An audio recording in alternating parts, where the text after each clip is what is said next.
सन्माननीय सदस्य देवयानीताई फरांदे यांनी बोला अतिशय महत्त्वाच्या विषयाकडे आणि लक्ष वेधलेलं आहे. काही उपप्रश्नामध्ये विचारा ना. अध्यक्ष महोदय, सन्माननीय सदस्य देवयानीताई यांनी अतिशय महत्त्वाच्या आणि संवेदनशील विषयाकडे लक्ष वेधलेलं आहे. मी सर्वप्रथम सन्माननीय सदस्यांचं अभिनंदन करतो की ह्या लक्षवेधीच्या मार्फत त्यांनी अतिशय महत्त्वाचा विषय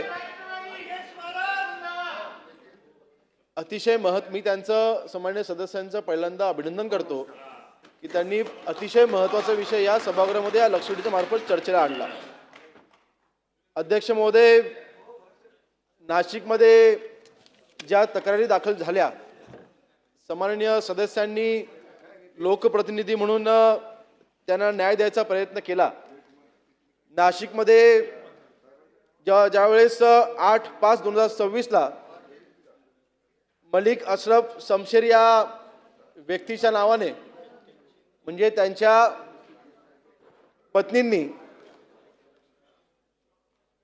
फोनवरनच मला ट्रिपल तलाकचा उल्लेख करून त्यांनी किंवा तलाकचा उल्लेख करून त्यांना तलाक दिला अशी या महिला भगिनींनी ते तक्रार दाखल केली. त्या विरोधामध्ये गुन्हा दाखल करण्यात आला आणि अध्यक्ष महोदय, गुन्हा दाखल केल्याच्या 8 दिवसानंतरच त्या पतीने त्या महिलेवरती हल्ला करण्याचा प्रयत्न केला, त्यांना जीवे मारण्याचा प्रयत्न केला आणि आपण त्या बाबतीत देखील त्यांच्यावरती गुन्हे दाखल केले आणि आज ती व्यक्ती अटकेमध्ये आहे. अध्यक्ष महोदय, या अनुषंगाने मी आवर्जून आता शेवटी माहिती घेत असताना, ब्रीफिंग घेत असताना मी देखील ह्याची वाढीव माहिती घेतली की राज्यामध्ये अशा केसेस किती घडत आहेत, किती तक्रारी येत आहेत. अध्यक्ष महोदय, मी मुद्दामून ती आकडेवारी सांगेन. 2024 अशा पद्धतीचे 42 गुन्हे दाखल केले गेले. 42चे 42 गुन्हे हे खरे ठरले, म्हणजे ज्या तक्रारी आल्या त्या खऱ्या ठरल्या आणि 152 आरोपी आपण अटक केले किंवा त्यांच्यावरती आपण कारवाई केली. 2025 39 आणि त्या गुन्हे आपण दाखल केले आणि 137 आपण आरोपींवरती कारवाई केली आणि 95 जणांना आपण अटक केलं. अध्यक्ष महोदय, आकडे काय सांगतायत?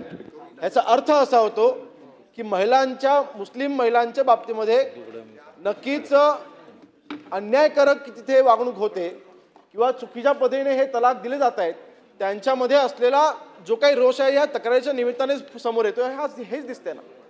ज्या अर्थाने तक्रारी येत आहेत ह्याचा अर्थ हा अंडर करंट आपण आहे तो समजून घेतला पाहिजे. ह्याच्यामध्ये आपण कुठलंही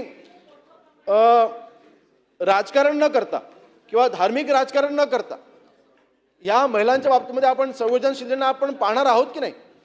आणि म्हणून सन्माननीय सदस्यांनी इथे जो प्रश्न उपस्थित केलेला आहे, नक्कीच या बाबतीमध्ये मी आपल्या देशाचे पंतप्रधान माननीय नरेंद्र मोदी साहेबांचं अभिनंदन करतो की त्यांनी हा कायदा 2018 साली लागू केला आणि आता आपल्या देशामध्ये असं फोनवरनं किंवा ईमेलवरनं किंवा मेसेज पाठवून आता त्यांना तलाक देता येणार नाही. आणि म्हणून ह्याची अंमलबजावणी मुळात ह्या लक्षवेधीचा गाभा असाच आहे की ह्या जो कायदा केंद्र सरकारने केला त्याची अंमलबजावणी राज्यामध्ये ही उत्तमरित्या झाली पाहिजे. ह्या लक्षवेधीचा कायदा आणि मी आपल्या गाभा आणि मी त्याचं सन्माननीय सदस्य महोदयांना मी आश्वासित करतो की नक्कीच ह्या कायद्याची अंमलबजावणी आपल्या राज्यामध्ये काटेकोरपणे केली जाईल. आपल्या कुठल्याच महिलांवरती अन्याय होणार नाही त्या बाबतीमध्ये आपलं सरकार तिथे सक्षमतेने काम पाहिजे. आपली जी दुसरी मागणी जी आहे की UCC कायदा ते बिल सभागृहामध्ये यावं किंवा ते महाराष्ट्रामध्ये लागू करावं अशी आपली मागणी आहे.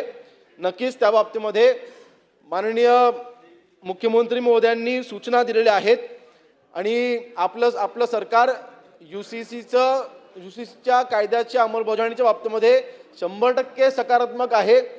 या कायद्याची अंमलबजावणी किंवा ह्या कायद्याचा मसुदा तयार करण्यासाठी किंवा याचा एक अभिप्राय समोर आणण्यासाठी आपण एक रिटायर्ड हायकोर्ट जज यांच्या अंडर आपण एक कमिटी स्थापन करायचा निर्णय माननीय मुख्यमंत्री महोदयांनी घेतलेला आहे आणि हा अहवाल, या कमिटीचा अहवाल प्राप्त झाल्याच्या नंतर आपल्या महाराष्ट्रामध्ये देखील UCC कायदा हा लागू केला जाईल. या बाबतीमध्ये आपलं सरकार हे सकारात्मक आहे.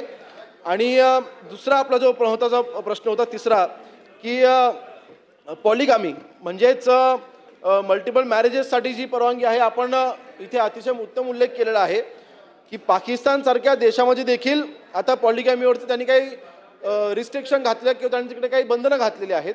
आपल्याकडे कुठलीही बंधनं नाहीत. तर मला वाटतं ज्यावेळेस हा UCC कायदा आपण लागू करू त्यावेळेस नक्की त्याचा समावेश हा ह्याच्यामध्ये पॉलिगामीच्या बाबतीमधला जो काही आपल्याला बंधनं घालण्याकरता किंवा त्याचं जे काही काळजी घेण्याकरिता जी आपल्याला तिथे